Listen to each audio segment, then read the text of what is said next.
Masturbation, ज्याला आपण आपल्या भाषेत हस्तमैथुन म्हणतो किंवा तुमच्या भाषेत जे म्हणत असाल ते तुम्ही म्हणा. भावानो, एक दिवस बंद करतो, उद्या बंद करतो, असे दिवसाचे महिने होतात तर महिन्याचे वर्ष होते आणि आपल्याला याची सवय लागते. या सवयीत माणूस संपतो, म्हणजे माणूस बारीक होतो, वजन कमी होते, केस गळतात, केसाची स्ट्रेंथ कमी होते, स्टॅमिना कमी होतो, दम लागतो, थकवा जाणवतो आणि ताकद संपते शरीरातली. नंतर पेशी कमी होतात, चेहऱ्यावरचा ग्लो कमी होतो आणि ज्याचे लग्न होईल तो त्याच्या पार्टनरला सॅटिस्फॅक्शन देऊ शकत नाही. मास्टरबेशन कंट्रोल करण्याचे फायदे सांगतो.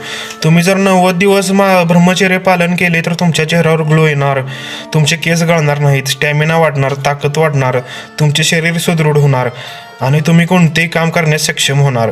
तुम्ही बलवान होणार आणि तुम्हाला दम लागणार नाही आणि तुमची कॉन्फिडन्स लेवल वाढणार. आणि मी पण हे ब्रह्मचर्य पालन करतो, त्यामुळे मी तुमच्यासमोर कॅमेरासमोर कॉन्फिडन्सने बोलतोय. ज्यावेळी तुम्ही ब्रह्मचर्य पालन करताय तेव्हा तुम्ही चार चौघात उठून दिसताय, तुमची पर्सनॅलिटी स्ट्रॉंग होत्या, तुमच्याकडे माणसे अट्रॅक्टिव्ह होतात आणि तुमचा एक ऑरा निर्माण होतो, चार चौघात स्ट्रॉंग दिसता.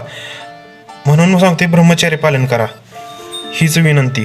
आणि जर तुमचा कोण मित्र या मास्टरबेशनच्या ह्याच्यात अडकला असेल, फसला असेल तर त्यातला हा व्हिडिओ शेअर करा. धन्यवाद.